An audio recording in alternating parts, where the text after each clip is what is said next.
Morning. It's fairly late here, and I'm looking at the news and trying to judge what I think of the crisis. And as I said in the title, it seems more than a little likely that I'll get another 2 week ban, so be prepared. Because this topic is one of those ones where if you don't support the West with your ass in the air, you'll be marked as a scam because, nobody could stand up to the West because they're all powerful and all glorious and all good and so on and so forth. Does this actually pick up noise? I think it does. This thing isn't moving again. Is it moving now? No.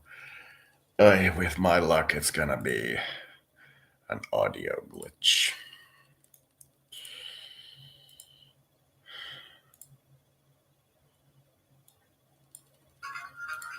Okay, that audio actually works. That was interesting.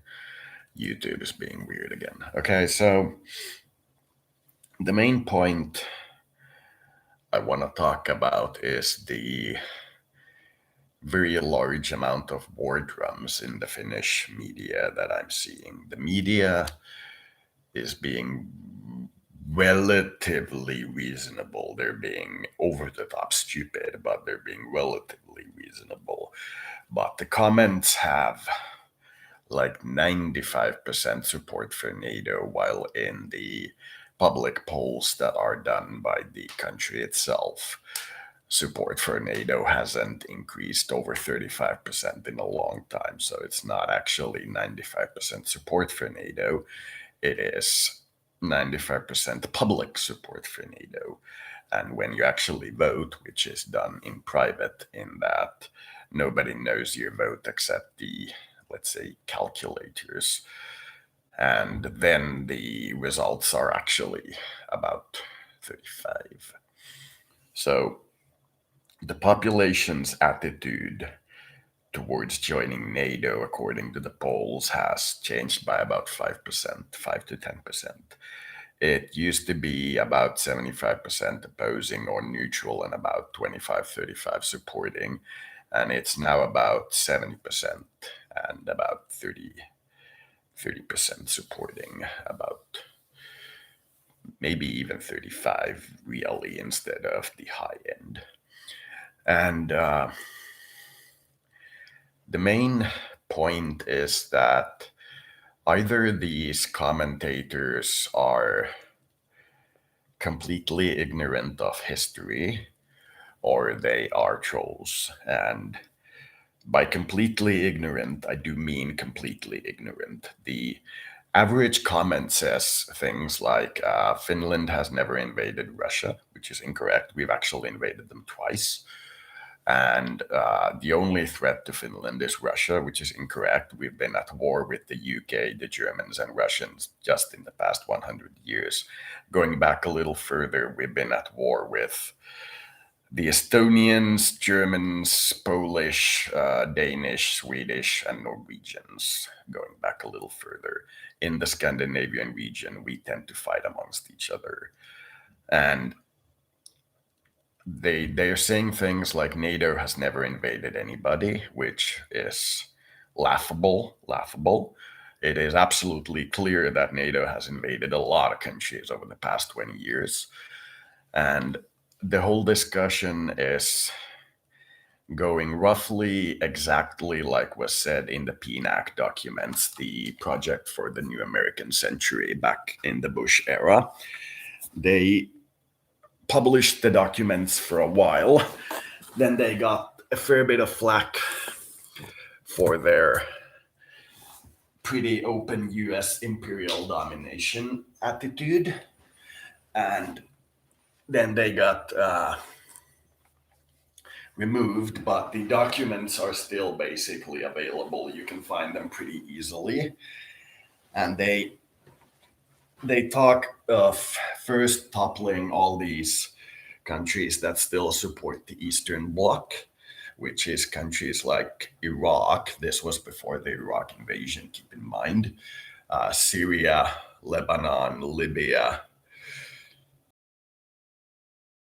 did end up invading. I believe the only country in the PNAC documents that they didn't end up invading was Venezuela, and they really tried to get the Wardrums going. But by the time they really were in a position to invade Venezuela, they really couldn't anymore. The situation had gone to such a point that Russia had rebuilt sufficiently so that they could oppose the West in these regional conflicts. That's why the invasion of Syria went into such a quagmire, because Russia had gained enough footing to actually support the Syrian government at that time, and that prolonged the civil war until it basically died down. We haven't received many words of the Syrian civil war in a long time, and that usually indicates that it's kind of calmed down, because media tends to want to talk about anything violent and in the news, as they say. So the thing is that if you look at the Finnish history, in 1922, during the Russian Civil War, we in fact did invade Karelia and we tried to annex it to Finland, but those were beaten back by the Reds, and this was in 1922.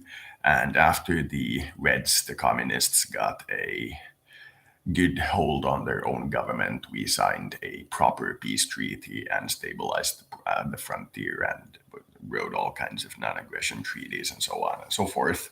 But the reality is that in 1922, after Finland was independent for several years, we did in fact invade Russia. And these kinds of things are being completely overlooked. And saying that the only country that threatens us is Russia completely overlooks the entire Second World War. And considering how fundamental in the formation of the current world the Second World War was, it is moronic to do so, to believe that, for example, Norway cannot be invaded by a resurgent Germany, for example. That is moronic, because no world politics situation is actually that simple. This is in the vein of the 1984 book, where once a country turns from a friend to an enemy, you act as if they have always been your enemy instead of just this particular bad moment. But you regress to the point where if you are an enemy now, you have always been an enemy. And that is what I consider to be uncomfortable. Because even if that were true, it means that you put up the public facade of being their friend as long as it was beneficial to you. And keep in mind, it wasn't Russia that said, if you're not with us, you're against us. It was the US. And it wasn't a hoax that Russia was promised no NATO eastward expansion. It wasn't a hoax. It is well documented to have been said by top-level diplomats and nation leaders in public discussions with, or let's say on the record discussions with their Russian counterparts. It wasn't one nameless diplomat who overturned or overtalked. It was the general consensus of the negotiation. And this is the problem. The US and the West are known for reneging any treaty when it suits them. If they weren't that way, the Native Americans would still control 2/3 of the North American landmass. The Iraqis would control their own oil, and so on and so forth. The Russians have been rising in power as of late, because when you have an entire nation collapse, it takes a while for it to get back on its feet. And now that it is back on its feet, it's asking the West about, all the stuff that it promised about and then overruled after it realized that Russia is in a position where those promises can actually be ignored. And Russia is asking, now that it is a balanced situation, are you going to ignore the fact that you broke those treaties or do something about the fact that you broke those treaties? Are you going to make new treaties, which we know you're going to break, but we'll still allow it? We'll still make those treaties. Or are you just going to go with quick jump on him now that we have a chance? Which is it? Because to me, this looks pretty bad.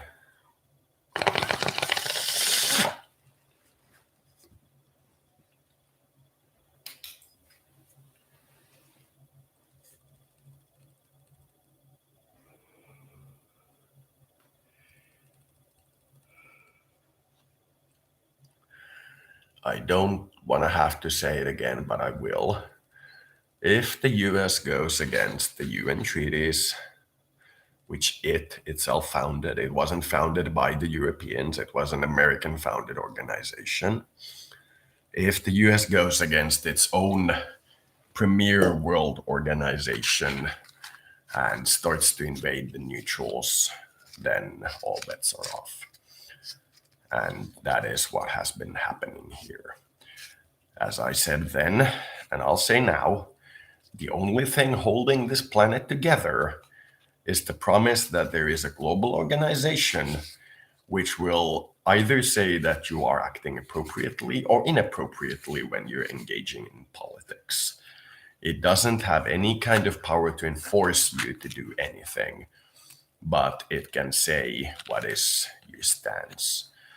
And the US is one of the few countries which actively, of the greater powers and the rich nations, chooses to ignore paying its membership fees in the UNs where possible. They don't support any of the things like the vaccination programs or stuff like that. And I understand them.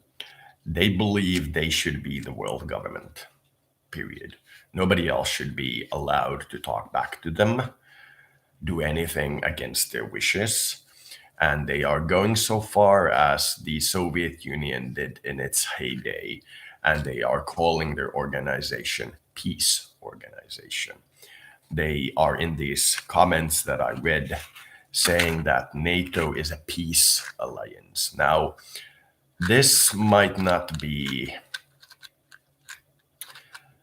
such a problematic wording for people in the West, but you have to keep in mind that throughout the entire Cold War, the Soviet Union said that their nuclear missiles are peace missiles and that their alliance is a peace alliance. And when you start rebranding words like that, when you have a military alliance and you're calling it a defense alliance or peace alliance instead of a military alliance, when you have an illegal invasion of a neutral country to take their oil resources and you call it a police action, and the organization above you tells you that that is illegal, and you tell them to go fuck themselves because your military is stronger, then do expect them to gather a stronger military and come for you. And that is what we're seeing here. That is why the Southeast Asian countries are not joining you and opposing China as much as you might like. That is why the NATO countries, despite the military threat, are keeping their defense budgets at incredibly low, because it's not that we don't like you. We just think you're a pathological liar. It's that. It's not that we don't like you. You're just a pathological liar and a bully. And that is the world situation. Now, I would prefer Russia keep its hands out of our business. It is our business if we want to join this pathological liar and go on a world rampage with them. But it is not that simple.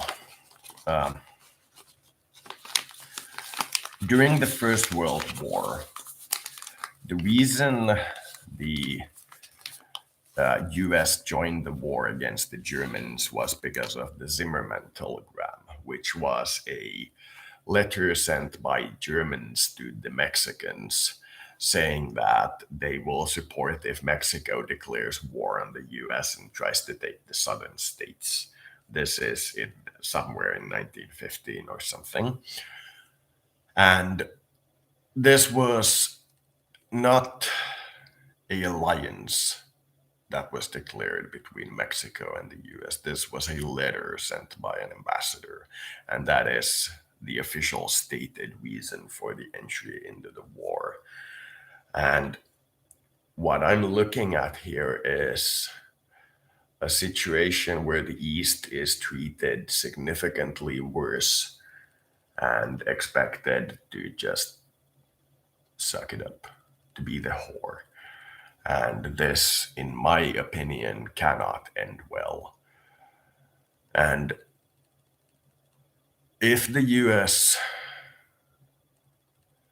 is not directly behind these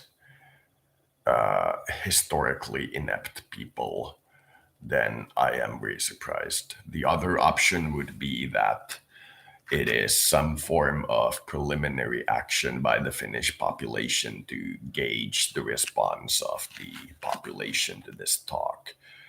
But from what I can tell, it seems to me that the messages on these news articles are almost all identical. They aren't word for word identical, but the language, points, and thoughts of the person writing them are identical, and there is far too many to be done by a single person. So this, to me, clearly stinks of a psyop, a psychological operation, or perhaps a psychological warfare operation. And the thing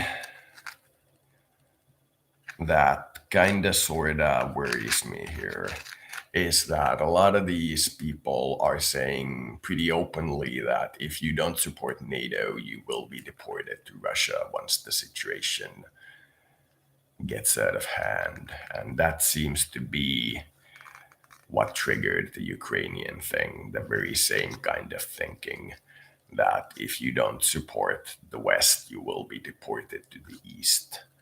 And this is the kind of talk that I am very worried about and may, in fact, be the trigger for this, because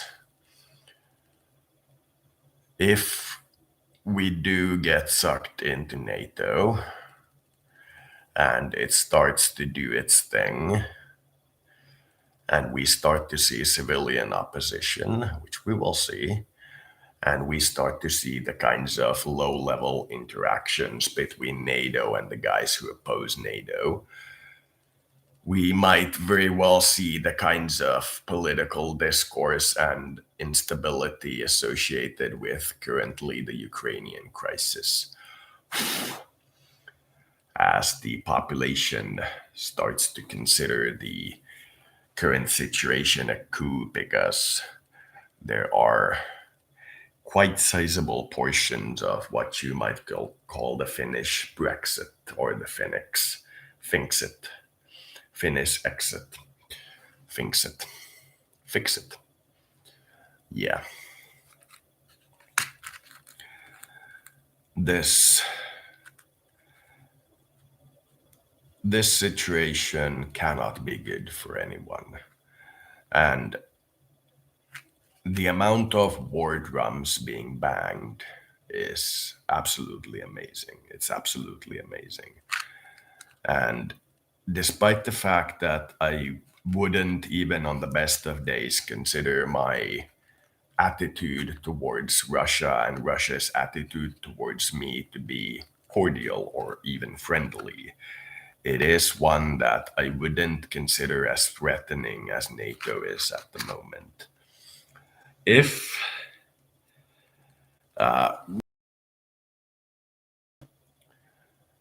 adequate reason for it, I am hard pressed to see what a full-scale invasion would consider an adequate reason, because this is a large thing. But saying But assuming there's no adequate reason for it, then I believe we should join NATO as quickly as possible. But I do believe that joining NATO now is one of the worst decisions that we could make, because this situation is roughly 1940 after the fall of France without there being a winter war. And the situation in Ukraine is the Russian annexation of Moldova from what was then Romania. And us, as a independent who hasn't been bothered by Russia or Germany at that point, joining Germans for the continuation war, this would be a historic, but that would be the closest parallel I can think of. And in my opinion,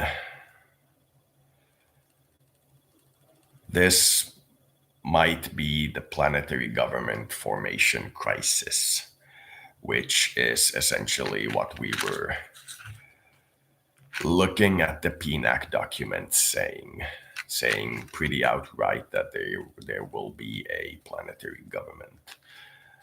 Now, the easy solution here, which I see in a lot of these media discussions, is to say that because I support the UN, I obviously support the current efforts to create a planetary government. And that is a straw man if I've ever seen one. It's like saying because you're an American, you must fuck sheep, right? It's the same kind of racial overture. The reality is that most of the UN laws, actions, organizations, and EU laws, actions, and organizations are abysmal.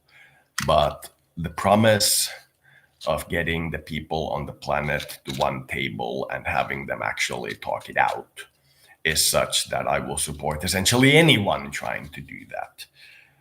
And the reality with the current situation is that we need a better form of making these laws. We don't need a new attempt at union.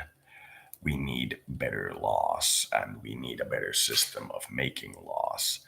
And that is because currently laws are formed a little wrong, but that's a different discussion. So, long story short, I'm seeing a lot of banging of Wardrums, outright lies by the Western media, and it is working relatively well because conflicts like these take a long time to form. And people commenting on these forums in their early 30s, late 20s, the kinds of hard pressed workers that usually comment on these, the young ones, are too young for the most part to remember the Iraq War or to remember the Afghanistan invasion. They might have a fuzzy memory of it, but certainly nothing concrete about the world before. And their worldview is that we are the good guys. Those guys are the bad guys for not being us specifically. And we want everything that they have. And if they resist, we'll attack. And if we can't attack immediately, we'll subvert until they are weaker, and then we'll attack. And that is the attitude of a bully. And I know something about bullies, having lived in an abusive household and having gone to a very abusive school. I know something about bullies, and I can see when I see a bully. And Putin isn't a bully. Putin is a nerd. He is the nerd kid who is running his own domain and is, for the most part, minding his own weird business and doing his own weird inventions. But the military industrial complex of NATO is most definitely the bully girls. The girls who go around bullying each other or rather others, and in the school. And And the US is definitely the jock kid who is picking on everybody else, and everybody's looking at the nerd kid like he's gonna bring out a 9mm and shoot everybody at the school. Is the current political situation.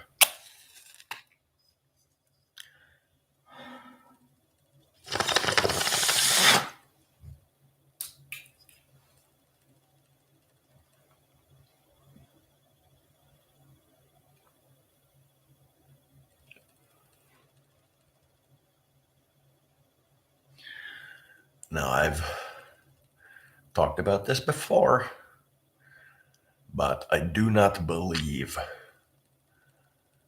that escalating this situation into a war is in anybody's benefit right now. It is only if I look at it in the benefit of the US imperialists who are noticing that China is going to be larger than them economically. That is the only one who would benefit, the old money, but nobody else. And I absolutely believe that NATO does not have, without the use of nuclear weapons or WMDs, the military strength to take on both Russia and China at the same time. I absolutely believe that.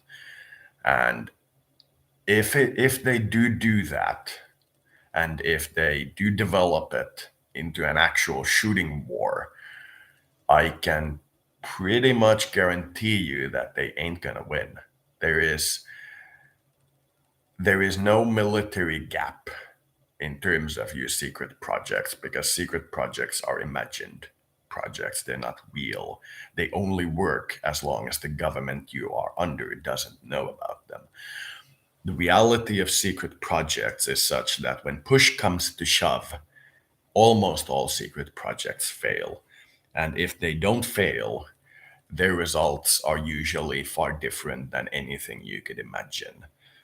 If you look at the Wunderwaffe weapons during the Second World War, ranging from the V 2 rockets to the atomic bombs, the average calculation is that the cost of developing those weapons was so high that using conventional weapons that were already being developed would have produced a far greater response from the enemy.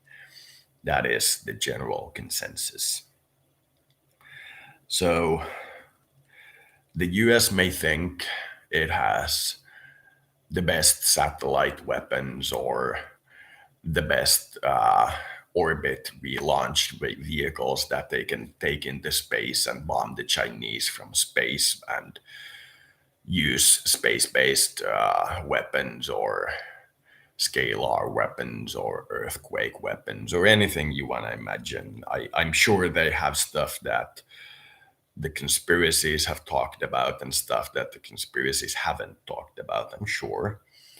But the reality is that if you bank on your ability to hide your weapons from your own government, and you believe that your government knows what the opposition has, and you, as the member of that government, have the ability to hide your technology from that government, what on earth convinces you to believe that your enemies don't have the ability to hide their weapons from that government?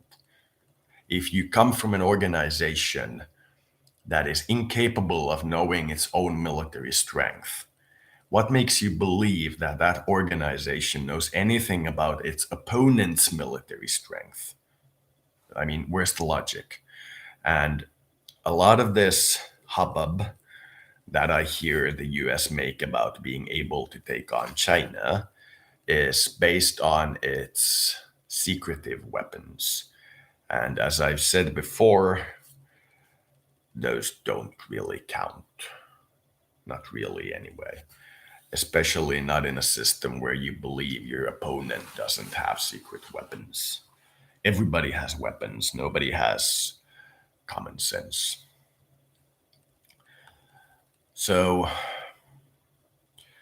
long story short, this seems to be a game of the US provoking Russia and China Russia and China responding, and then taking their response to a level greater than the provocation that was given to them, and then the media completely and utterly forgetting that they provoked Russia and China, completely and utterly forgetting it, and then acting completely mystified as to why Russia and China are building up. That is roughly what I'm seeing here.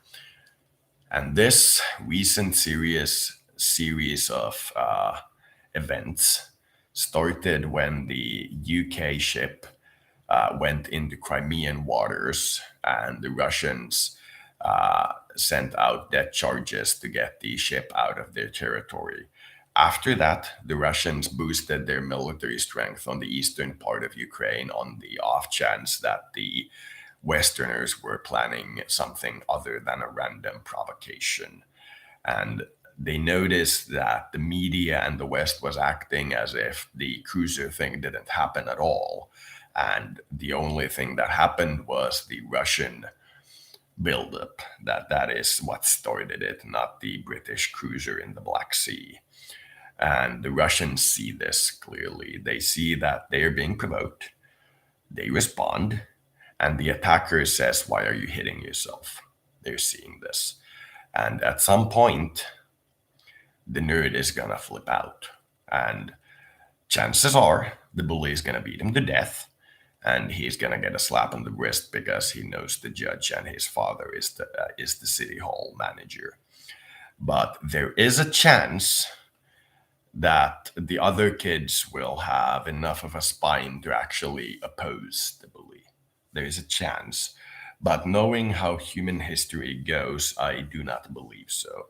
I do not believe the neutrals have it in them to hold after this situation, if it develops into war, a United Nations summit where none of the countries with veto powers are invited in, and they actually vote on what the veto power countries should do.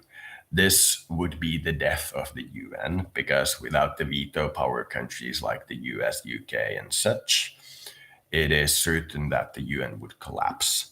But if they do so to prove that neither of the great powers are correct and they should solve this thing peacefully, it might have an influence, but it is unlikely. The rough reality of this situation seems to be periodic escalations for political gains. Brinkmanship, I believe, is the word. The desire to increase tensions for the reason of political gain, brinkmanship, not to play to reduce tensions, to solve actual problems, but to create problems that you have solutions to, meaning that you ratchet up the tension and say, I can bring it down if you do this and this and this. That is brinkmanship.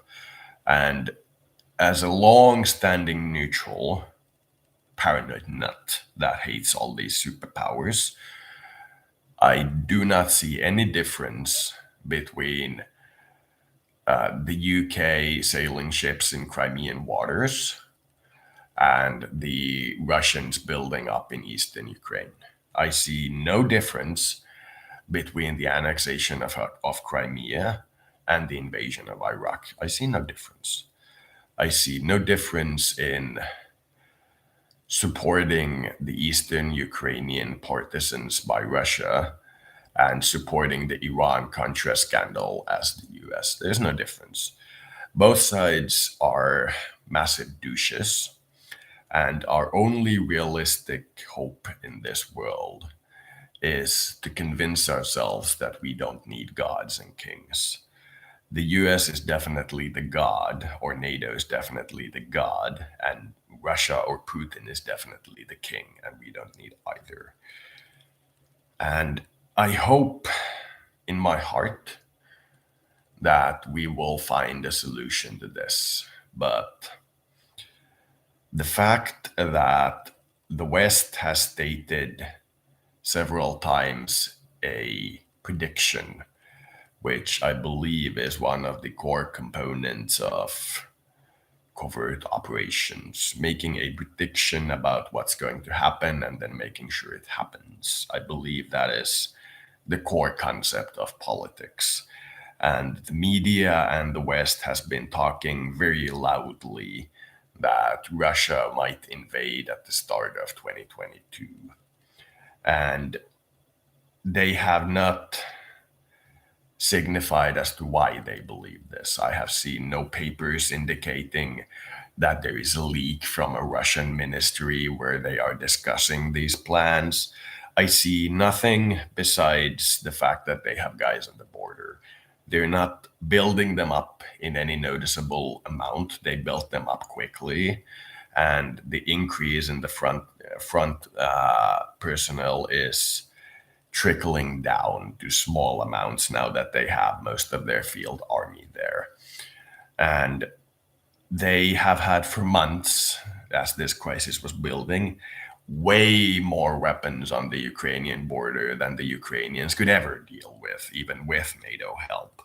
So if the entire basis of the West's argument is that they'll have the military strength by X date, and they have it already, and they're saying that they will invade or might invade when they have the military strength, and you know from your military research that they already have the military strength, then they're clearly making the ground ready for a psyop. That's clearly what they're doing. I mean, if you stock your house full of explosives and you do so legally, and then you call the police and say that in 3 months, I have a hunch somebody will come over and toss a match on this pile of explosives. What do you think the police are going to do? I mean, think about it for a while. These people are saying Russia will invade or might invade in somewhere January, February, when they have their military in place. And we know full well that their military is more than prepared to do so at a few days' notice. And they are talking as if this Russian buildup is preamble to war, while they are at the same time doing deliberately provocative actions towards Russia while they have their army in the field and able to invade at any time. And they are saying after the provocative actions that it will take them 3 months to attack because they need to build up their forces. Something isn't right. It's too ominous. It's too wrong. It reminds me of Babylon 5 in too many ways. It just sounds wrong to me, entirely wrong. And I cannot shake the feeling that when this war comes, if it does come, they won't be coming for the Russians in as much because they know Russia will have more than enough military strength to hold on, and so will China. They will be coming for the dissidents in their side. They will be coming for the anti-vaxxers. They will be coming for the 9/11 conspiracy theorists. They will be coming for the alt-right and so on. And if Russia moves to defend these people, as the UN says that they should, it will be decided that Russia invaded. And then the situation will be that Russia will have to choose from its dwindling allies in Europe which one it might defend. And that will put the ball in NATO's court because Russia will choose which of these groups they can defend and which they won't defend. And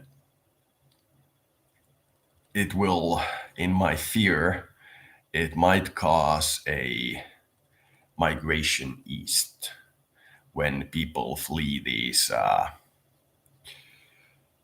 authoritative measures. And I have seen all this discussion of how Russia is turning into an authoritarian state. And I cannot help looking at all the restrictions, the war on terror, COVID, etc., that the West is projecting, that it is them who are turning into an authoritarian state. And in their paranoia, they're seeing enemies everywhere.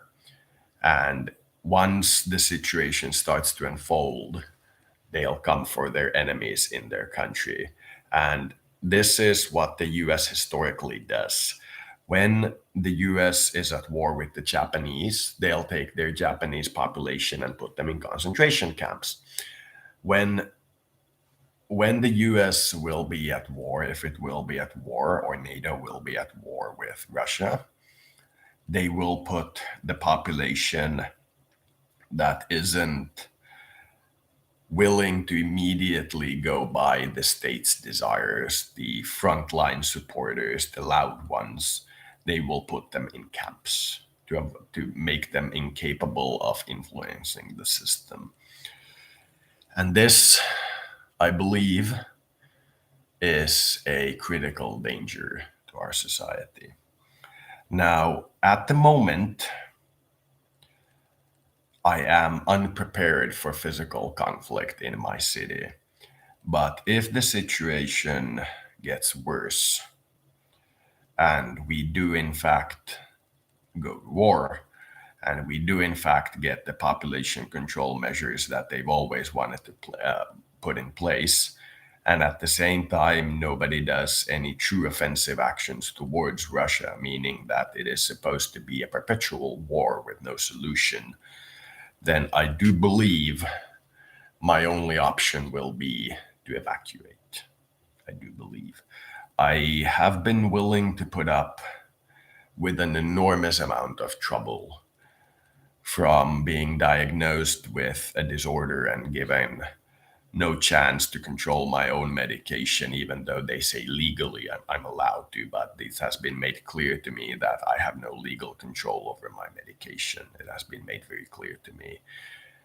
They have done such horrendous things to the people in their frenzy of Nazism, because this is Nazism, I guarantee you, that once the red line is crossed, the only option may be truly to get camping gear and walk into the forest and never come back. And then if somebody from the government comes after I live in the forest, to simply defend myself to the death. I hate to think of this option. I hate to think of it because I've been killed in violent ways in my past lives many times. I hate it. But if it must come to pass, it must come to pass. To quote Jesus, I hope that this cup passeth from me, but your will be done, not mine. And it looks to me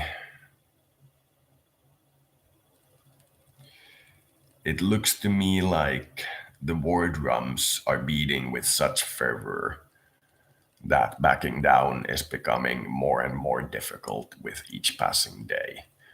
And I truly fear that this bad guy in our scenario is not Putin. It is the fascism in the West, I truly fear. Because if we are a democratic alliance of nations, then no dictator can take us down. No dictator and no conqueror has the power to take us down. If we are subverted by fascists on the inside, then it will be like onto a stick of cards or a bundle of sticks. It will be like anti-fascism.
to, and I knew her almost 20 years ago. She's just as crazy now. You hired her. You know, the thing is, that's the problem. I mean, if they got out, we'd arrest them and throw them in a cell. So anyway, they just made it for themselves. Sooner or later, they're going to have to surrender or starve. And we can get at them then. So as far as I'm concerned, they're not an issue. It's the ones who got out that I'm worried about. You think they might resort to sabotage? Possibility. All right. I will talk to her when and if she gets back. Anything else? Yeah, one thing. Drazi Security Patrol found this at the site of the most recent attack on the Drazi shipping lines. This is Mercury metal. Looks like it was blown off during the fight. Mercury? That's the type to go around attacking other races without provocation. There are probably 24 dead Drazi that would disagree with that assessment right about now. The Drazi plan on introducing this at the next council meeting tomorrow morning. As a courtesy, they want you to know. Better lay on extra security. I have a hunch there's going to be trouble once this gets out. I don't doubt it. I don't get it, Michael. I truly don't. I mean, after a while, I think this would get a little easier. But lately, it feels like it's all falling apart. Everything is fraying at the edges. I mean, instead of everybody trying to hold things together, I feel like they're all grabbing at threads and pulling in 100 different directions. They're fighting about who's peaceful. You got one? Yeah.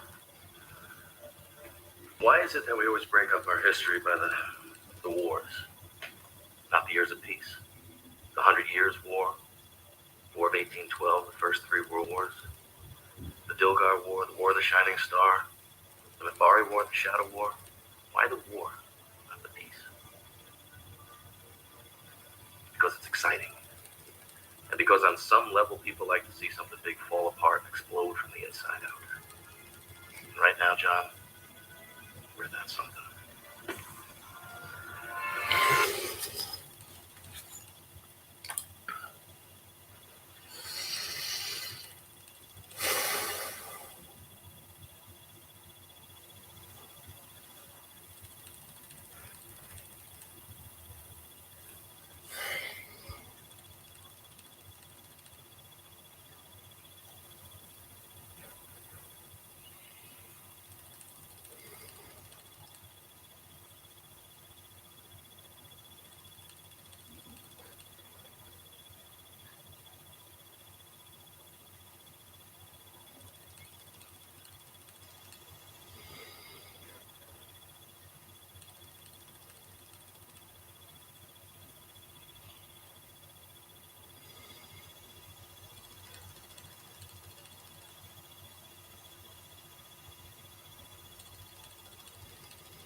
Sometimes paying is unnecessarily complicated.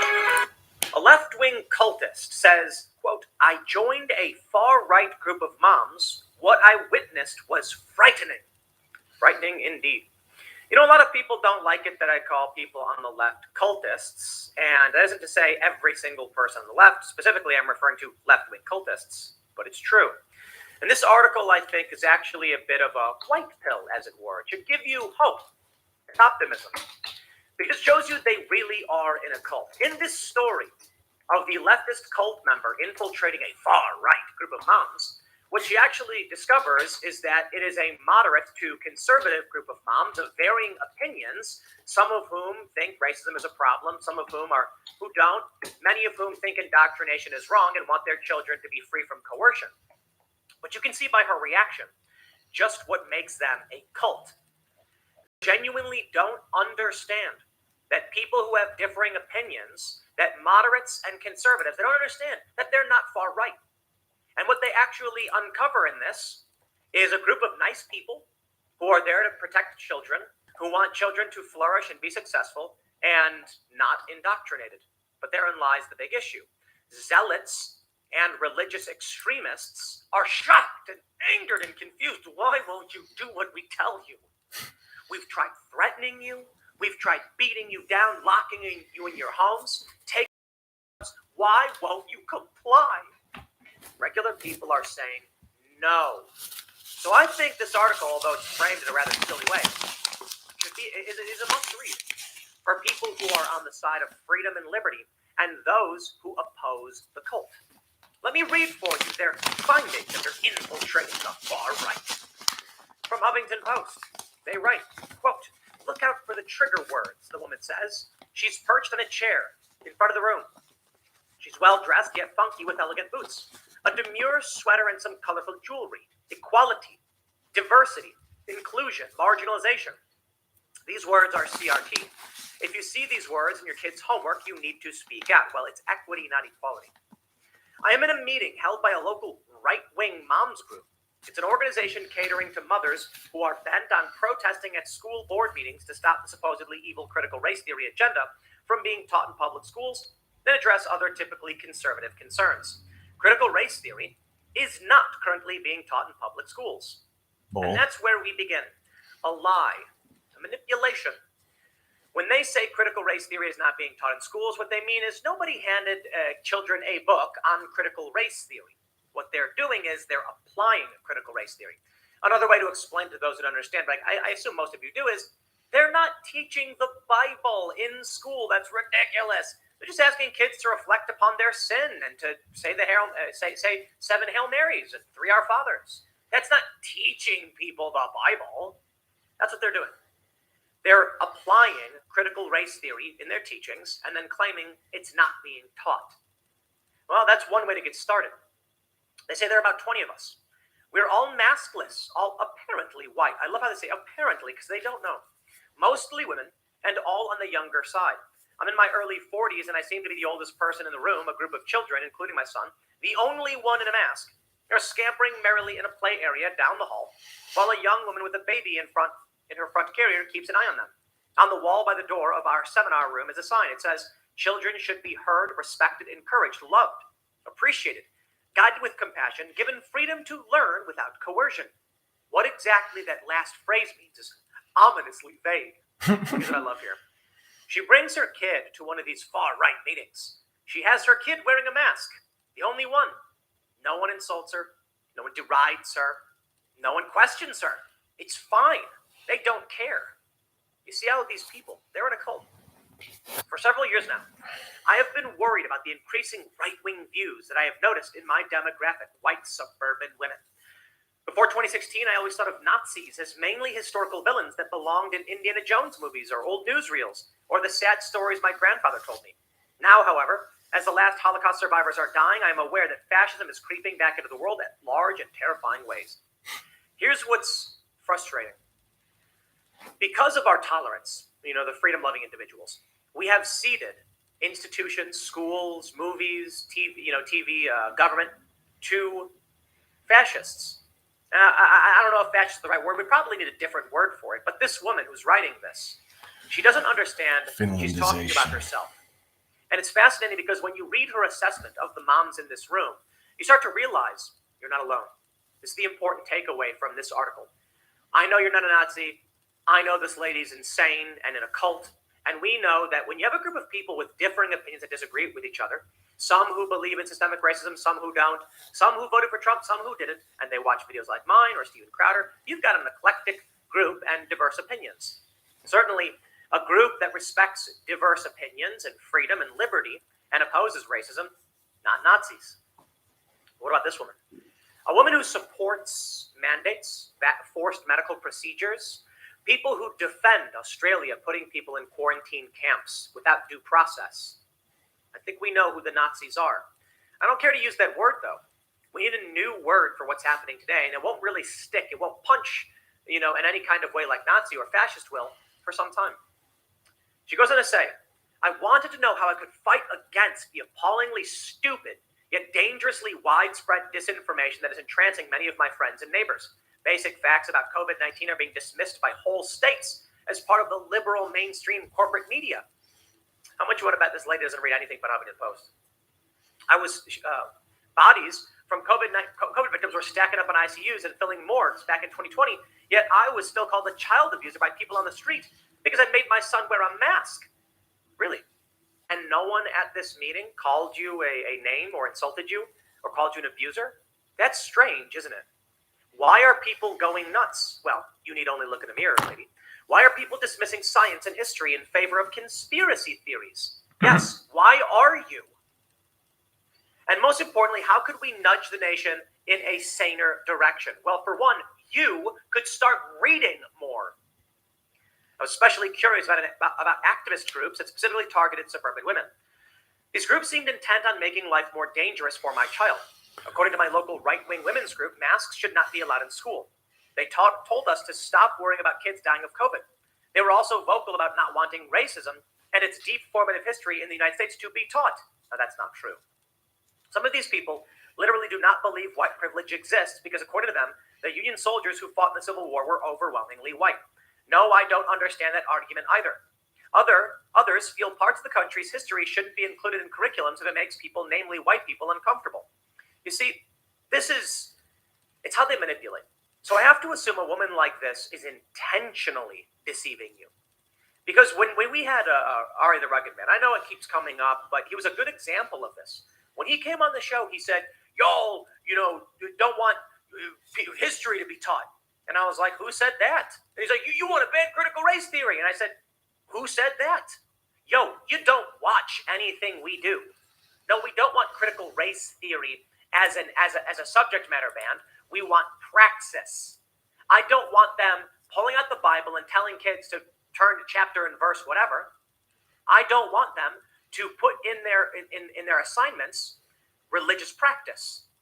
But they can absolutely tell kids, teach them about what the religion is, what they should understand about it, why people believe certain things. But it shouldn't be like a religious, religion class. Well, actually, I take that back. I think a religion class is probably fine. Here's what people believe and here's why. But it shouldn't be overwhelmingly like we want you to be a Christian. Though I certainly think Christian values are way better than this cult practice. But I think zealotry across the board is bad. They don't want people to teach history about our shameful history. It's just not true. What's actually happening is these people, they're pushing something interesting about white privilege and these ideas. They want people to, actually, they get into it. Let me read. Every teacher I knew was struggling with COVID restrictions and dealing with students venting their post-pandemic trauma. We're still in the pandemic. Through increasingly disruptive behavior. School districts across the country were dealing with staffing shortages due to teachers burning out from stress. Why add to teachers' difficulties by threatening school instructors who dared to teach topics like Jim Crow laws, the civil rights movement, and the repercussions of slavery in America? To learn more, I joined a local right-wing Facebook group for moms. It's a private group that requires aspiring members to answer some questions before they're granted entry. One was, why do you want to join? I replied, I want to be more involved with my kids' school. A week passed, and then the moderator of the group contacted me privately. Can you be more specific about what issue most concerns you? Yikes. Security was apparently very tight with this group. What? Tell us what you're concerned about. We're curious. That's security. They're on to me. I'm mostly interested in issues that involve keeping kids physically in school. Zoom school was devastating for my kid, and I don't want that to happen again. I wasn't lying about any of that. It's one of the few opinions I share with many conservative parents. The moderator sent me a thumbs up emoji and let me join the group. Once inside, I found the members were all stripes of Republican. Then I was pleasantly surprised to see opinions were not monolithic in the group. Several moms argued against the more far-right posters. One woman posted an objection to children reading To Kill a Mockingbird. There's a part where, so one student posted a screenshot. I'm in English right now. We're currently reading To Kill a Mockingbird. There's a part where Calpurnia brings the kids to church with her, and another black woman is being extremely racist towards Scout and Jem. My teacher was saying that it was not racism because white people have a higher power over black people in society and that black people can't be racist. Yep. Isn't it amazing? That is literally critical race theory in practice. Critical theory, Marxist ideology, believes that society is built upon oppressed and oppressors, and that the wealthy are oppressors and the poor are oppressed. Well, Kimberly Crenshaw said that doesn't explain racial dynamics in America. We need to take the teachings and ideas of Karl Marx and apply it to race ideology, and thus you end up with critical race theory, not just critical theory, in which the society is built up based on oppressed and oppressors, just like Karl Marx says, but it's racial issues. Therefore, the dominant race in the country is white, and they are the oppressors, and black people are the oppressed. Therefore, racism can only be from white people. Critical race theory. Now, this woman doesn't know that. The one who writes this, because she doesn't read anything about this stuff. She has no idea what she's talking about. She just believes what she reads in Huffington Post and CNN, and does not have a balanced news diet, nor does she do independent research. I don't blame her for that. But we also have another problem here in this point. When she says that these people had different opinions and they were arguing. Far right? You mean you've got moderates arguing with conservatives, arguing with far right, and you think that is all far right? You think that is all Republican? It's fascinating. No, I reject this. The way I see it is there's actually one political compass. I am very clearly on the left, not far left though, just a little center-left libertarian. People like my friend Luke Rutkowski, center-right libertarian, more anarcho-capitalist than I am. And many of you are probably varying degrees of libertarian. That's the real political compass. Then you have the other one, cult. That's it. You know, it was a week ago or so, I said, maybe 2 weeks ago, there's two different political compasses. Because you've got people like Bill Kristol, who's supposedly a conservative, on the right of the cult, but still believing the same things to a great degree. You've got people like, what's her face? Jen Rubin from, I think her name is, from the Washington Post, who is supposedly a conservative, but is in line with wokeness and hates the Republicans. Now, I said there are two political compasses. Because if you believe in their reality, but you're more conservative, then you're to the right of them. They say I'm on the right, even though my policy positions more so align with many progressives, except the progressives tend to be authoritarian. They tend to be wrong about basic facts, and they overwhelmingly support corrupt government officials and corporations. So they're to the right of me. There's one political compass, and there's a cult. In the cult, you get people like this woman, who says, even though she can recognize a variety of opinions, that something that doesn't exist in the cult, she thinks they're the far right. Well, this is good. And the reason why I want to talk about this is because it is a white pill thing. You know what I mean? It's like it should be giving you optimism. It shows that regular people are coming together from all different political backgrounds and they're discussing these things. Let me give you an example. She writes, there were several indignant emoji reactions in response to this post. One mom, however, pushed back. Well, she commented, the woman at the church complained that Calpurnia had brought white children to the black church, possibly one of the few places black people felt any sense of freedom and safety. It's a little absurd to call the woman racist, given the context. The comment got a couple likes and no pushback. No pushback? You mean to tell me that a fairly progressive opinion appeared on the far-right message board, and it got some likes and no pushback? You're in a cult, lady. Please wake up. I beg of all of you. You joined the group. Look at the opinion this lady posted. Don't call her racist. She wanted a safe space. Isn't that more left? You see, you can believe in social justice, whatever they want to call it. You can actually believe in critical race theory. But if you don't believe in reality, you're going to be in a cult. In reality, people of different opinions are coming together and having conversations. That's where we are. That's why my political opinions can be center-left on certain issues like universal health care or whatever. But then the left says, but Tim, he only passively ever mentions he supports things like that because they demand that I fall in line with the cult, scream the things they demand I scream, and my political opinions don't matter, period. Think about that. That's the world we live in, where I can literally be like universal basic healthcare should be. When I say basic, it's got to be supplemented by private. That way you don't run into problems of government restricting your access to healthcare through vax mandates, and regular people will still have some access as opposed to being, left out in the street with flu and then dying or, breaking a bone, not being able to get it treated. And we can help alleviate a lot of this medical debt, which I believe holds back a lot of our economy. It holds America back. I could be wrong about that. I don't know. Clearly a more left-wing opinion, but it doesn't matter because I'm not in the cult. So anyone outside of the cult is right-wing. Anyone in it is left-wing, apparently. She says another surprise I found in the group was that some huge media outlets were giving them a platform. One of the founders of the group posted that she had done an interview with the New York Times as part of a story on parental rights. The New York Times, I was dumbfounded. None of the women who ran the pro-Democrat indivisible groups in my town had even managed to get an interview with a local paper. I scanned the comments and my eyes nearly popped out of my head. It'll be fine, another mom wrote, after the initial poster expressed concern with the New York Times, misquoting her. It's a lesson I learned the hard way after the BBC screwed me. The BBC was talking to these women. Look how shocked the cult is. You see, many of these people live in such an extreme left-wing bubble. They don't even interact with left-wing publications like the BBC and the New York Times. That's how insane the cult is. I had to know more. Unfortunately, a few of the moms may have become suspicious of me. Perhaps I had liked too many comments my mom's pushing back against the anti-CRT posts. Perhaps some moderators had found the very liberal comments I had posted in other public news articles. In any case, when I expressed interest in joining an in-person roundtable discussion, I saw the location of the event suddenly disappeared. I messaged the group moderator about the event location, just a heads up. I think most people will not be asking, is it something you'll be comfortable with? Yes, that's fine, I replied. I never received a location, but luckily, I had written it down before it disappeared from the event post. Look how narcissistic she is, too. She thinks it's about her. I drove to the meeting with my son. The group moderator had been right. When I joined the meeting, I saw that nobody in the packed room was masked. I gritted my teeth and sat down anyway. I was fully vaccinated, and my son wore a mask. He was the only one.